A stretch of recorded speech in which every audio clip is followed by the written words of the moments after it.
The unexpected encounter. The distress signal came from Mining Colony 7, a remote outpost on the edge of Creever-controlled space. Commander Thraxel received the transmission while his warship, the Crimson Talon, patrolled the outer territories. The message was garbled, fractured by interference, but the words were clear enough. Pirates, armed assault. Colonist in danger. Thraxel's scaled hand tightened around the armrest of his command throne. Pirates. Again. These vermin had grown bold in recent cycles, striking at undefended colonies and fleeing before Kravar forces could respond. But this time would be different. This time, Thraxel and his elite strike team would arrive before the raiders escaped, and they would teach these criminals the price of defying the Empire. The Krevar had ruled the galaxy for 10,000 years. They were warriors born from a world of volcanic fire and crushing gravity, their bodies forged into living weapons, towering over most species, covered in armored scales that could deflect energy weapons, possessing strength that could bend steel and reflexes honed by generations of combat. They were the enforcers of the Galactic Council, the peacekeepers who maintained order through overwhelming force. No civilization in recorded history had defeated them in open warfare. Thraxel rose from his seat, his crimson scales catching the light of the bridge displays. "Prepare the landing team," he commanded, his voice a deep rumble that resonated through the deck. "I want full combat armor and heavy weapons. We end this quickly." His second-in-command, Kareth, bowed her horned head. "As you command, sir. Estimated arrival in 20 minutes. 20 minutes. The pirates would still be there, still looting, still terrorizing the helpless miners." Thraxel allowed himself a predatory smile. They would learn what it meant to face the Kravar. The Crimson Talon dropped from hyperspace with precision, its massive bulk casting a shadow over the small mining colony below. Thraxel watched through the view screen as they descended, expecting to see chaos, fires, damaged structures.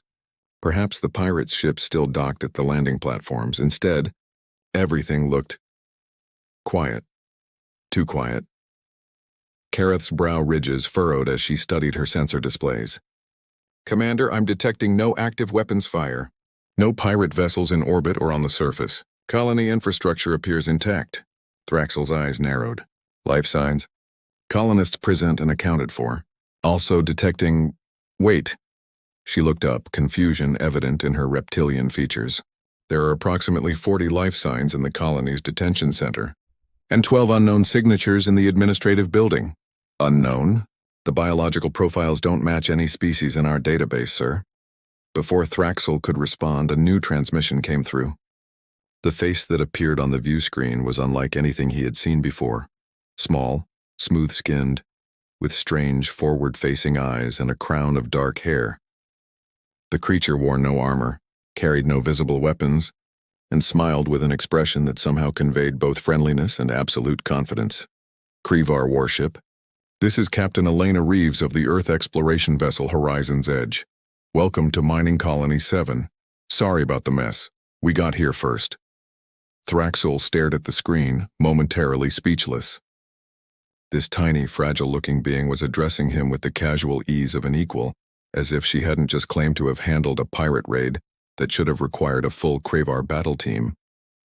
He found his voice. "I am Commander Thraxel of the Krevar Empire.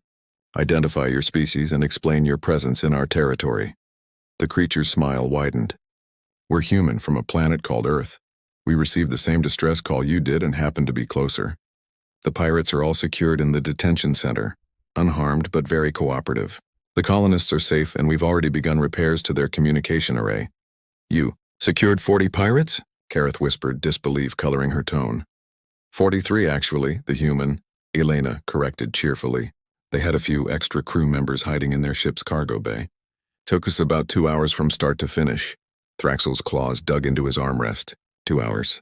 To defeat a pirate crew that should have required overwhelming force to subdue, and this human spoke of it as casually as one might discuss the weather. "How many warriors do you have?" he demanded. "Oh, we're not warriors," Elena replied, her tone remaining maddeningly pleasant. "We're an exploration team. 12 people total. Scientists, engineers, a medic, and a few security personnel. None of us have military training beyond basic self-defense." The bridge fell silent. Thraxel exchanged glances with Kareth, seeing his own incredulity reflected in her eyes. 12 untrained civilians had accomplished what should have required a strike team of Kravar's finest soldiers. That is impossible, Thraxel stated flatly. These pirates are armed and dangerous. They have defeated colony security forces before. You claim 12 scientists subdued them without casualties? Well, not without effort, Elena admitted. But yes, everyone on both sides survived. We prefer it that way. Dead pirates don't answer questions, and we had a lot of questions about why they were targeting this particular colony. Thraxel rose to his full height, his patience wearing thin. I am coming to the surface. You will explain exactly how you accomplished this feat, and then you will transfer the prisoners to Kravar custody. Of course, Commander. We'll have tea ready. The transmission ended before Thraxel could ask what tea meant. The landing was swift and efficient, as all Kravar operations were. Thraxel led his team of 20 elite warriors down the ramp of their assault shuttle, their armor gleaming, their weapons ready. They were prepared for anything, or so they thought. What they found in the colony's central plaza made them stop in their tracks. The humans stood in a loose group near the administrative building, and Thraxel's first thought was that they looked impossibly vulnerable. They wore simple clothing with no protective qualities, carried lightweight equipment that seemed more suited for research than combat, and possessed none of the physical advantages that denoted a warrior species. No armor plating, no natural weapons, no enhanced musculature. They were small, soft, and by all reasonable standards, hopelessly outmatched by nearly every known species in the galaxy, and yet they stood there with easy confidence, as if they hadn't just done something that should have been impossible. Elena stepped forward, and Thraxel realized she barely reached the middle of his chest. Up close, humans seemed even more fragile than they had on the view screen.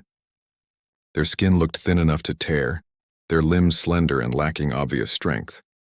How had these beings survived long enough to develop space travel? Commander Thraxel, Elena greeted him with a slight bow that somehow managed to convey respect without submission. Thank you for responding so quickly. The colonists will be relieved to know the Kravar are here. Thraxel studied her carefully, searching for weapons, for hidden armor, for any explanation of how this creature could have bested armed pirates. He found nothing. Show me the prisoners. Elena gestured toward the detention center, and Thraxel's team followed her through the colony. As they walked, he noticed the other humans watching them with open curiosity rather than fear or deference. One of them, a male with strange reflective lenses covering his eyes, waved cheerfully at Kareth. She recoiled as if he had brandished a weapon. The detention center revealed exactly what Elena had promised. 43 pirates, all species Thraxel recognized as violent criminals, sitting quietly in holding cells. They looked uninjured but subdued, their weapons confiscated and secured in an evidence locker.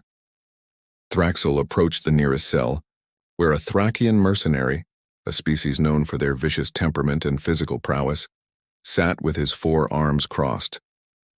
You were defeated by these humans? The Thracian's eyes darted nervously toward Elena before he nodded. They're not natural, Commander. They don't fight like anyone else.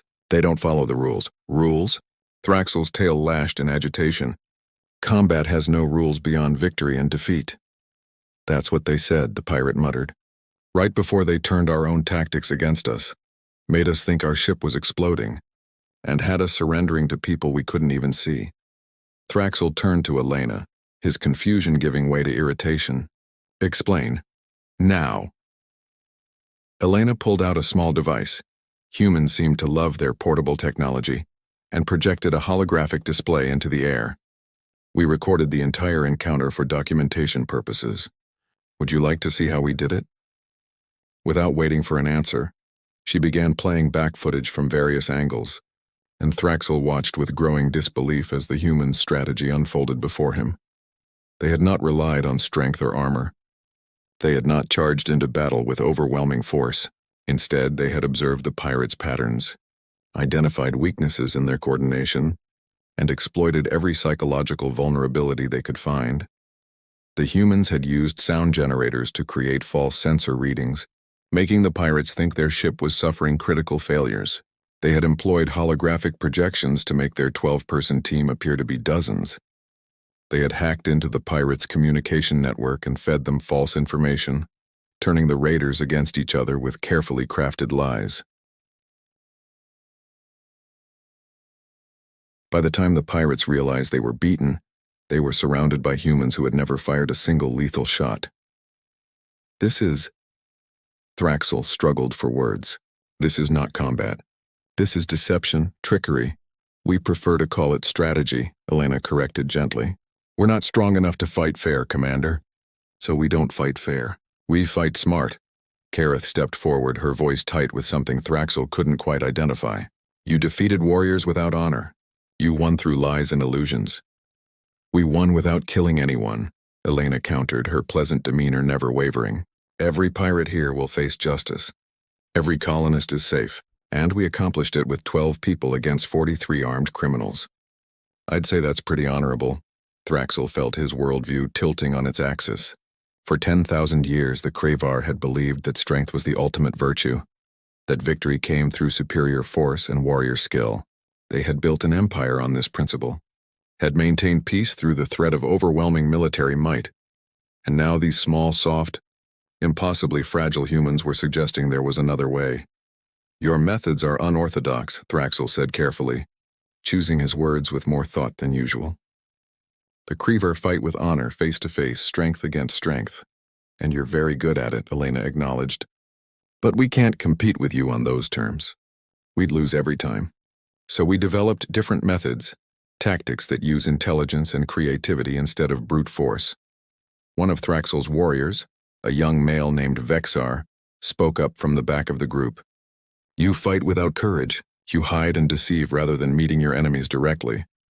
Elena's expression shifted, and for the first time, Thraxel saw something harder beneath her friendly exterior. We walked into a fortified position held by pirates who would have killed us without hesitation. We put ourselves at risk to save people we'd never met, from a colony that isn't even our responsibility. We faced enemies stronger and better armed than us, and we found a way to win without adding to the body count. She paused, her voice softening but losing none of its steel. If that's not courage, Commander, then I don't know what is. The detention center fell silent. Thraxel found himself reassessing everything he thought he knew about strength, about honor, about what it meant to be a warrior. These humans had no physical advantages, no natural weapons, no genetic gifts that prepared them for combat. They were, by every measure the Kravar used, weak, and yet they had won. I would like to see more of your tactics, Thraxel heard himself saying. The Galactic Council should know about your species and your capabilities. Elena's smile returned, bright and genuine. We'd be happy to demonstrate. In fact, one of my team members had an interesting idea. What if we conducted a training exercise, your warriors against our team? Not a real battle, of course. Just a simulation. It might be educational for both sides. Kareth's eyes widened in what Thraxel recognized as alarm. Commander, surely you're not considering— I accept, Thraxel interrupted, his decision surprising even himself. Something about these humans intrigued him, challenged his assumptions in ways he hadn't experienced in decades. If their methods were truly effective, the Kravar needed to understand them.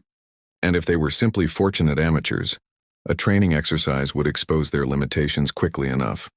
Besides, a small part of him, the part that remembered being a young warrior eager to test himself, was curious to see what would happen when Kravar discipline met human unpredictability. Elena extended her hand in. What Thraxel had learned was a human gesture of agreement. Her hand disappeared into his massive scaled palm, but her grip was surprisingly firm. This should be interesting, she said, her eyes gleaming with something that looked remarkably like anticipation. When would you like to begin? Thraxel showed his teeth in what might have been a smile or a warning. Tomorrow. That should give both our teams time to prepare. Perfect. We'll meet at the training grounds at dawn. Elena released his hand and turned to her team. You heard the commander. Let's show our new friends what humanity can do. As the humans filed out of the detention center, chatting and laughing among themselves with infuriating casualness, Thraxel watched them go and wondered what exactly he had just agreed to. Kareth moved to his side, her voice low. Commander, are you certain about this? If we lose to these civilians, it will be a profound embarrassment to the Kravar. We won't lose, Thraxel assured her, though he wasn't entirely certain he believed his own words. But win or lose, we will learn. And knowledge, old friend, is its own form of strength. That night, as Thraxel reviewed tactical data in his quarters aboard the Crimson Talon, He found himself returning again and again to the footage of the humans' encounter with the pirates. Each time he watched, he noticed new details. The careful coordination between team members, the way they communicated with minimal words, the absolute trust they seemed to have in each other's abilities. They fought like a single organism with 12 bodies, each part anticipating the other's movements, supporting and covering and adapting with fluid grace.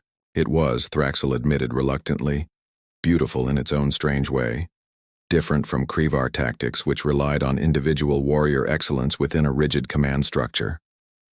Different from any combat philosophy he had studied in his long career. Simply different. And in 10,000 years of Krevar dominance, different was something the galaxy had seen very little of.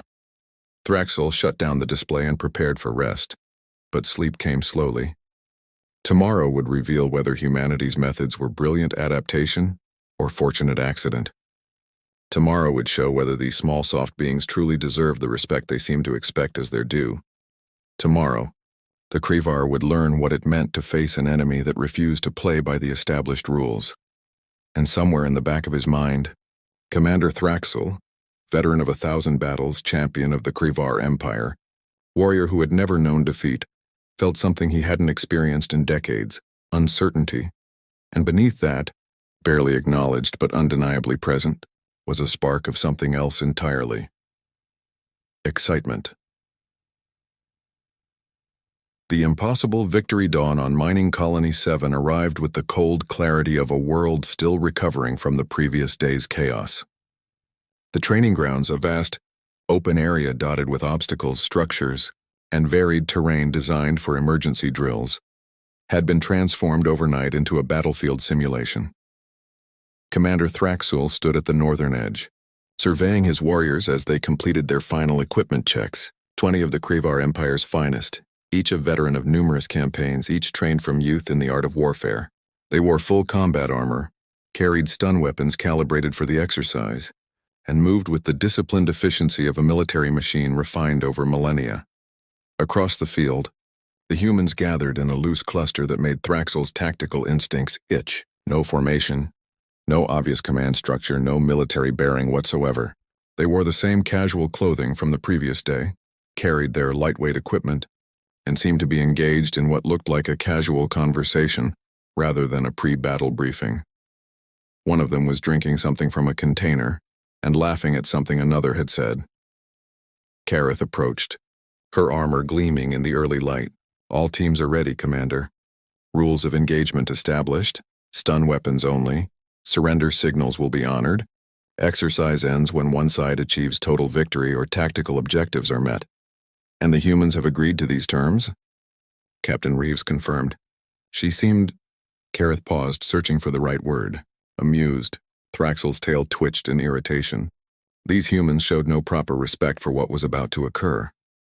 They were about to face the Krevar in combat, even simulated combat, and they acted as if it were some form of entertainment.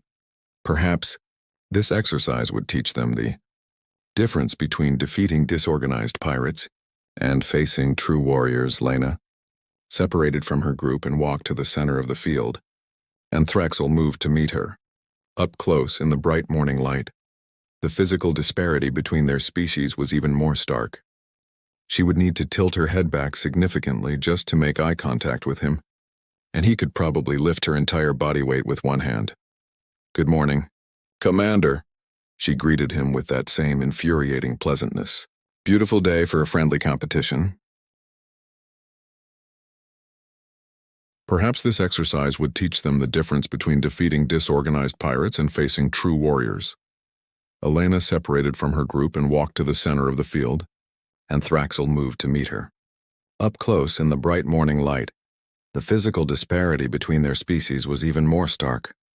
She would need to tilt her head back significantly just to make eye contact with him, and he could probably lift her entire body weight with one hand. Good morning, Commander. She greeted him with that same infuriating pleasantness. Beautiful day for a friendly competition. This is a tactical exercise, Thraxel corrected. Not a competition. Of course. Her smile suggested she didn't see much difference. The objectives are clear. Your team is defending a position in the southern sector. Our team will attempt to breach it. Standard attack and defense scenario. Thraxel nodded. It was a basic setup, one that favored the defenders significantly. His warriors would be dug in, prepared, overwhelming in both numbers and firepower. The humans would need to cross open ground, bypass defensive positions, and somehow overcome opponents who outmatch them in every physical category. It should be impossible. May the strongest prevail, Thraxel said, extending his hand in imitation of the human gesture. Elena took it, her grip firm despite her hand's small size. May the smartest prevail, Commander. She turned and walked back to her team, and Thraxel couldn't shake the feeling that she had just told him something important that he had failed to understand. The exercise began 30 minutes later. Thraxel's warriors had established a defensive perimeter around their objective, a building in the southern sector that represented a critical infrastructure point. They had clear sight lines overlapping fields of fire, and sensor coverage that would detect any approach. It was textbook defensive strategy, exactly as the Krevar had practiced for generations. Thraxel positioned himself in the command post, monitoring feeds from his warriors' armor cameras and the fixed sensors around the perimeter. Kareth stood beside him, studying the tactical display with professional focus. Human team is moving, one of his warriors reported, approaching from the northeast, standard advance formation. Thraxel watched as the sensor readings showed 12 contacts moving steadily toward the defensive line. They weren't trying to hide, weren't attempting stealth. Just walking forward as if expecting to stroll through the Krevar defenses unchallenged. Arrogance, Kareth muttered, or stupidity. Hold fire until they're in optimal range, Thraxel commanded. Let them commit to their approach. The humans kept coming, and Thraxel felt a familiar anticipation building. In moments, his warriors would demonstrate proper military doctrine, and these overconfident civilians would learn a valuable lesson about the difference between luck and skill. Range in 30 seconds. The forward spotter reported. 20 seconds. 10 seconds. Ready to engage. The sensor feed went dark. All of it. Every camera, every motion detector, every audio pickup in the northeastern quadrant simply stopped transmitting. Report, Thraxel barked. Unknown, Commander. Equipment failure across the entire sector. Running diagnostics, wait, detecting movement from the west. Thraxel's attention snapped to the western approach, where new contacts were appearing on the sensors. But the numbers were wrong. Not 12 contacts, but dozens, all moving with identical patterns.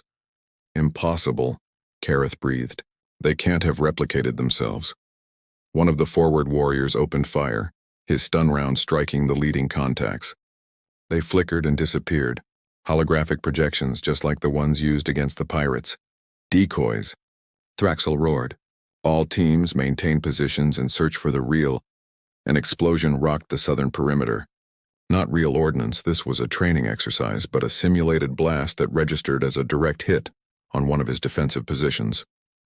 3 warriors were marked as casualties by the exercise system. How did they get explosives past our sensors? They didn't. Elena's voice came through on the open communication channel, cheerful and entirely too calm. That was a demo charge we planted last night during our site inspection. We disclosed it to the exercise monitor, but apparently someone forgot to mention it to your team. Sorry about that. Thraxel's claws dug into the console. Last night, while his team was preparing, confident in their superiority, the humans had been preparing too, preparing in ways the Krevar hadn't even considered. All teams full alert. Expect unconventional tactics and verify all sensor data before. The communication network filled with static, then went silent. In the command post, emergency backup systems kicked in, but the damage was done. For precious seconds, Thraxel had no contact with his warriors, no way to coordinate their defense. When the network came back online, the tactical display showed a battlefield transformed. Half his warriors were showing stunned status, marked as casualties by the exercise system. The others were scattered, their formation broken, trying to regroup while dealing with what the sensors registered as incoming fire from multiple directions. But the humans were still nowhere to be seen.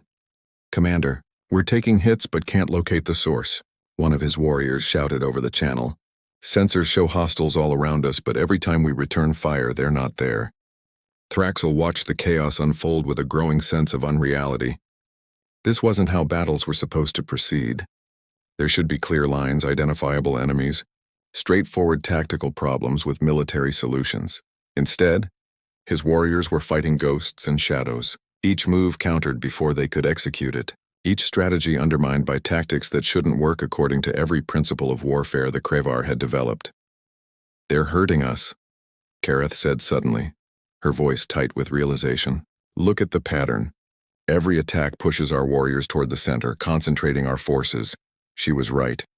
The seemingly random assaults were forcing the Krevar into a tighter and tighter formation, exactly the opposite of what they should do when facing an enemy using guerrilla tactics.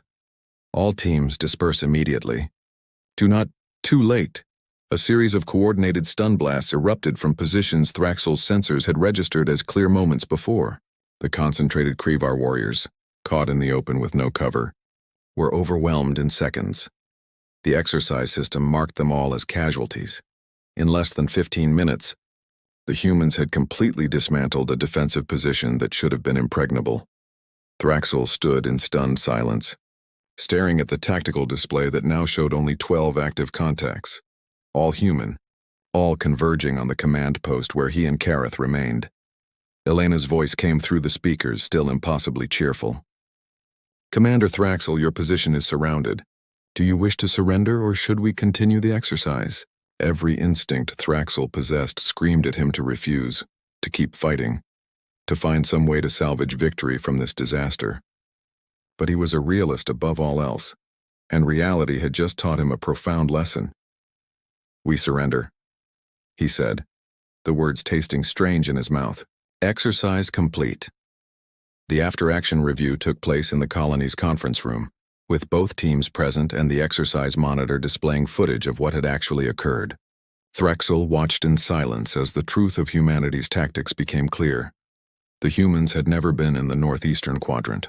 The sensor contacts had been spoofed, using portable transmission units they'd hidden during their site inspection, creating the illusion of a conventional advance while the actual team circled around to approach from an entirely different direction. They had used sonic generators to create false audio signatures, making the Krevar hear movement where none existed. They had deployed micro-drones that projected holographic images, overwhelming the Krevar's sensors with false targets. They had hacked into the exercise communication network, not to listen in, which would have violated the rules, but to introduce carefully timed interference that disrupted Krevar coordination at critical moments, and the demo charge had been placed with full disclosure to the monitor, but positioned in a spot the Krevar considered so unlikely for an attack that they had never bothered to check. To every advantage the Krevar possessed, superior strength, better armor, greater numbers, established positions, had been neutralized by tactics that turned conventional warfare on its head. "The key," Elena explained to the assembled group, her tone shifting from casual to genuinely educational, "is that we couldn't beat you in a straight fight. So we made sure there was no straight fight. We controlled the information you received, the decisions you made, and the battlefield itself." One of Thraxl's warriors, his pride clearly wounded, spoke up. "You won through deception." "Where is the honor in that?" Elena considered the question seriously. "Honor is important," she agreed, "but so is effectiveness.